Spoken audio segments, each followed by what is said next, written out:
Hello, this is Nitin Dahad with EE Times, and I'm here with Henri Ardevol, who's the Executive VP for the Automotive business at NXP Semiconductors. Henri, hello, how are you? Great to meet you, Nitin. Thank you for the opportunity. So we're here at the Motor World in Munich, and for the launch of the new NXP automotive platform called CoreRide and the processor that goes with it. We're going to go into that detail maybe later, but I wanted to get a little bit of more of the background to why this has been important and the significance of it. So tell me a little bit about the high-level things that are going on in the automotive industry that led to this launch. Great. Thank you, Nitin. So really what's going on is the amount of change that the automotive industry can go under and how much it actually is using the benefits of the speed of evolution of the electronics industry.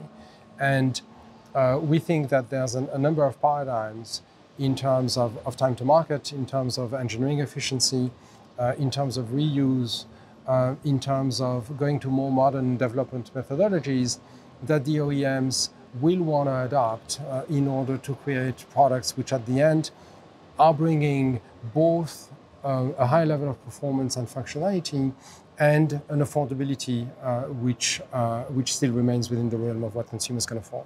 Well, and I think when you get to these cars with like high-end 150 ECUs, and it becomes really complex. And I think we were talking separately about the complexity of all this hardware, software, and how we need to sort of rethink that very fundamentally. Yes, and really when you, as an OEM, when you want to design a modern vehicle architecture, you want to marry the electronics architecture with the software architecture, with your data networking architecture, and with your power distribution architecture, and all of this within constraints of function, safety, and security, because a car lives in the physical world. It's still a very heavy object that moves very fast with our kids in the background, in the back row. And how do we then enable that is through a level of co-design and cooperation, which has happened in other industries, but is a little new in the automotive world, which is typically very structured in the value chain with tiers. Yeah, and I think you showed in the slides the difference between the current development flow and what you're trying to do with CoreRide, which is trying to marry all of that so that it is integrated hardware-software approach at the beginning. Is that right? Yes, yeah, that's right. And really the way that we're thinking of the ecosystem and its evolution is organizing all kinds of different companies around the OEM in a circle of partnership where everybody has a piece of the answer. And through that collaboration, we can do a lot of pre-work in order to facilitate the life of the OEMs when they have to deal with system integration and when they have to deal with scalability. Yeah, scalability is also the thing because I think you've been talking for a few years at NXP, but others as well, about getting into these centralized architectures. Mm-hmm. And zonal architectures I've heard from Lars Rieger many times. So, this is trying to bring all of that together and consolidate all of that?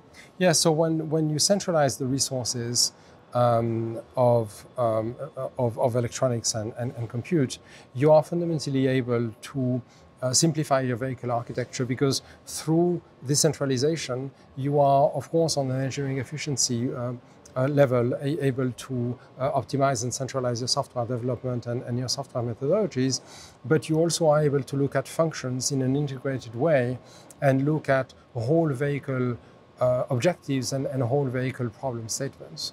How do you manage the power and the distribution of that and the optimization of range? How do you deal with wake-up requirement? How do you deal with latency, end-to-end latency requirements? That centralization really facilitates finding solutions for those problems that today live in multiple of these 100 different ECUs, and by bringing them together, you can find a way to optimize. And one of the things when I was looking at the demo earlier is about that real-time capability on the processor, and it's a new 5-nanometer processor. Yes, and a key characteristic of automotive is that you have mixed criticality. And so you have some applications that are more optional, and you have some that need to live in the hard real-time environment. And therefore, you need to have the ability to isolate different functions such that they don't interfere with each other. And even further, you want to have the ability to maybe even completely reset a virtual application environment that lives within a central ECU without affecting the operation and the real-time activity which is going in others. And sometimes you think of that centralization can lead to a single points of failure, but actually through these techniques, you are able to have both the benefits and the functional safety which is required. It's interesting, I saw the demo earlier and you had the two keys, two different profiles, and how that is sort of via the cloud changing the profile in the actual car. And that's kind of getting to that software-defined vehicle. How far away from that?